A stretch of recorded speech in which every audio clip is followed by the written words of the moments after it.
Giovanna was only 20 years old, but life put her to work from an early age, and so she worked as a waitress in a well-known restaurant.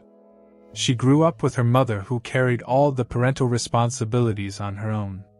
The family lived modestly and could not afford to spend a lot on nonsense. She didn't know her father, but she often heard from her neighbors, who were big gossips, that her father had left the family because he had fallen in love with a rich heiress and left Teresa with a small child. No one knew the real reason for the couple's separation, and Giovanna's mother had never spoken about it with her daughter. She was embarrassed that she had not been able to keep her husband and young daughter together. The girl understood completely and did not pester her mother with questions.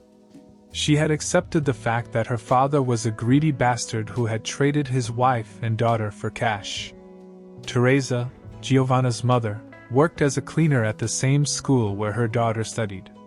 Because of this, Giovanna was often teased as poor and the janitor's daughter. In addition, the girl wore shabby clothes that she got from her mother's friends or that were bought at a sale. For it was unreasonable to spend a lot of money on expensive things when both of them needed something to eat and pay the bills. Giovanna often took lunch from home, and her mother didn't give her money for school because she had to save, and it was hard to eat a single loaf of bread. Teresa comforted her daughter when she came home one day, distraught and crying with resentment. "Don't worry, my daughter, they are jealous of you. You are very intelligent," the woman consoled her. "We'll get through this together, be patient. Soon you're off to college, you'll change your social circle and forget about these scoundrels." Because of her family and her condition, the girl didn't even go to her graduation party after successfully passing all her exams. She didn't even complain to her mother about this, and she didn't even throw tantrums. Giovanna accepted that the celebration would not be worth the money. The summer before, her daughter Teresa was admitted to the hospital with a serious illness. It started with chest pains. After a while, after taking several expensive tests and examinations, it turned out that the woman had a heart problem. The family had no more money. Giovanna was already in debt, and on top of that, this situation was happening with her mother. Her mother needs surgery. The doctor told Giovanna to calm down the girl. And she warned, "It's a little expensive, but it's not an emergency. If you want your mother to live to old age, I would advise you to find a job. Otherwise, in the next year or two, the inevitable will come your way." "You can't do anything now? I have no money." In desperation, the girl grabbed the doctor's sleeve, but quickly released him. "Sorry, I'm just in shock. I can't figure out what to do." "It's okay. You have time to pull yourself together and make sure your mother has the operation." "Thanks, I'll do my best," she said. Despite her circumstances, Giovanna managed to go to university. At a young age, she discovered a phenomenal talent. She had an amazing memory, so humanities and international languages never gave her any problems. While at school, she learned Spanish and French. At home, out of interest, she studied the highest level of Russian. She planned to tie her life with this direction. Giovanna was also attracted by Russian culture, as her family came from there. With that, at the university, the girl started to improve even more the Russian she always liked.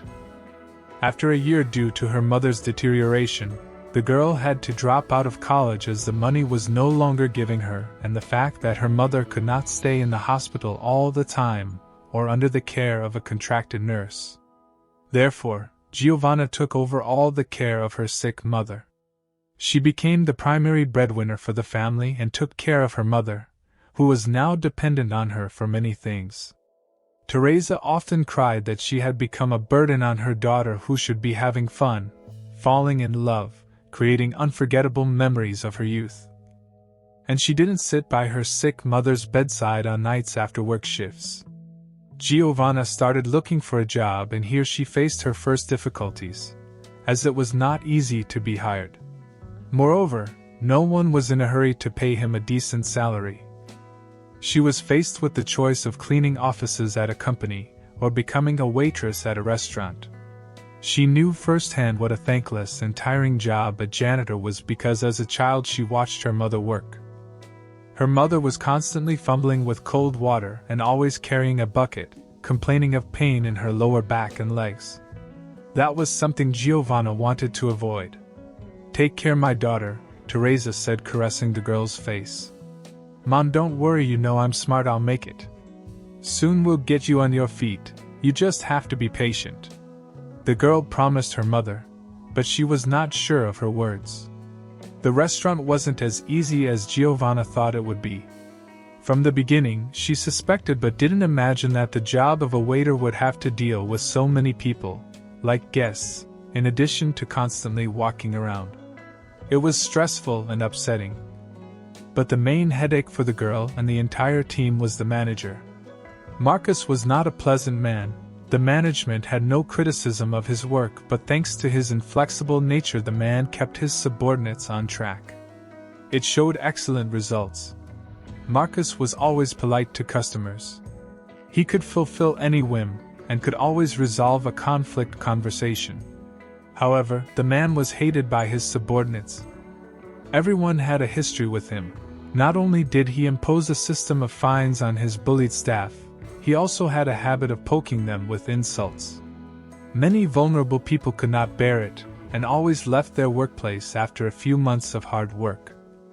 So at the current time, the team that remained were the most resistant. But even the most experienced ones sometimes had a hard time getting along with the manager. Anna, a colleague of Giovanna, warned her one day, "If Marcus asks to show your pockets and aprons with tips, immediately give it to him, and don't resist." "Like this? Can we not accept tip? Isn't this rule basic everywhere?" the girl wondered. Giovanna was counting on that money to help her mother, and so she tried to give each customer due attention and leave a good impression of herself. Teresa wasn't feeling well and her daughter couldn't lose a penny. Everything was valuable to her. The young woman was already sacrificing her full-time studies as a Russian translator, and now she would still have to endure extortion. "We have our own rules here, don't argue. Listen to what your elders tell you and you'll be safer," another colleague warned Giovanna. In addition to the difficult work, Giovanna is the subject of jokes at work, and the reason for this is her chosen profession. "Who needs your Russian?" Your classmates laughed. "If you were going to learn, you should have learned Chinese. There are so many other languages that would be more useful. Good Russian specialists are valued and there are few of them, and this is my opportunity." Giovanna responded calmly, condescending to the restaurant staff's ignorance. The girl was already used to ignoring the opinion of outsiders. She had her own dreams, her own goals that made her happy. So why should she listen to others? Her main dream was to be able to travel the world. She hoped that one day she would. One fine day, a group of businessmen in expensive suits entered the restaurant and chose the table that Giovanna should serve.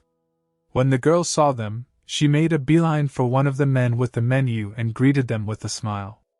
It was clear that guests were coming to meet each other and discuss business in an informal setting. 3 of the men appeared to be foreigners and 2 were not. Giovanna was unable to take a good look at them and find out who her clients were clearly because it was not appropriate to look at them all the time. When she returned with the dishes she had ordered, she heard one of them speak in Russian. "Look at their faces. I bet you 100,000 reis they will fall for it," said one man to the other in Russian. The guy smiled so much that the local businessman didn't understand what he meant. "Only a fool would refuse the terms we offered them. But you know it's a hole, they'll fall right in," one of the men said. "Want to bet?" replied his partner. Giovanna heard the conversation and almost dropped the tray that was in her hands as she had become an involuntary witness to the plot.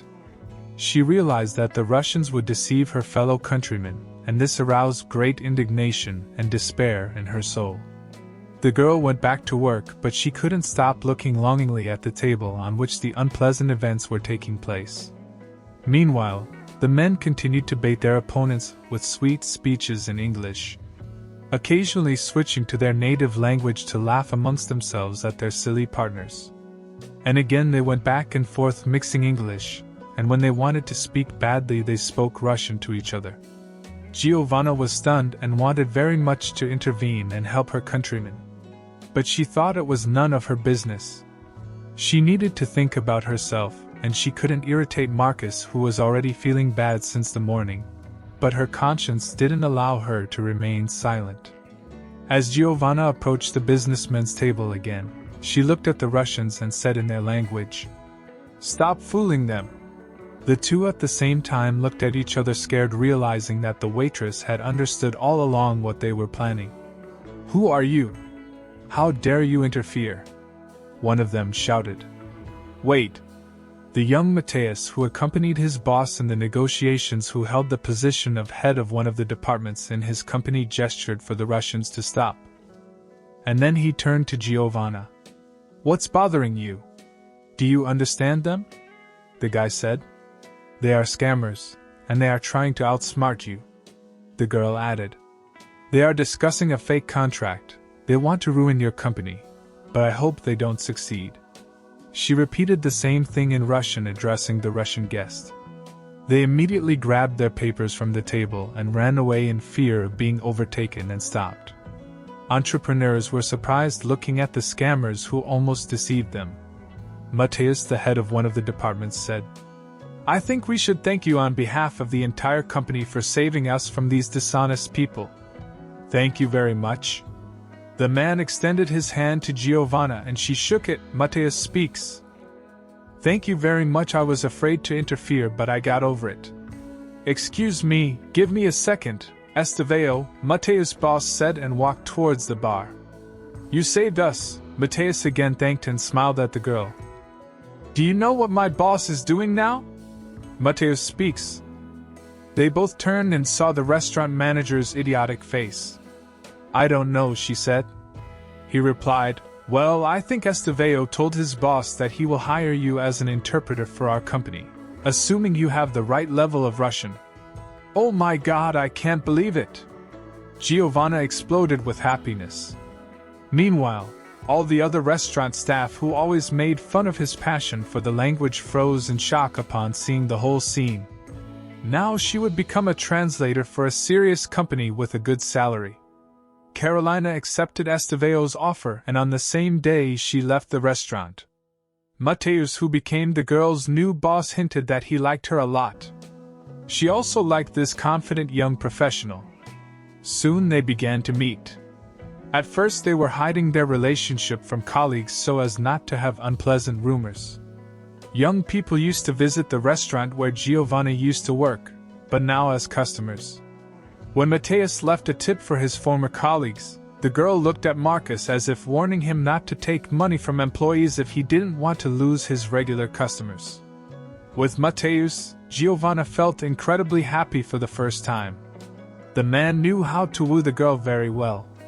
When he learned of Teresa's illness, without accepting any apology, he financed the woman's surgery.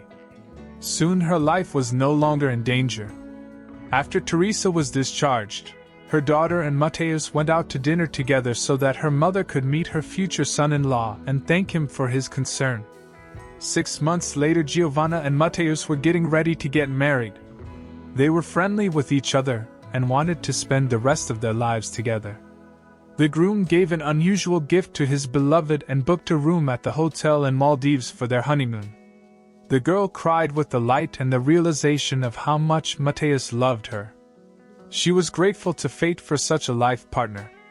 What did you think of today's story? Leave it here in the comments, and don't forget to subscribe to the channel. See you later.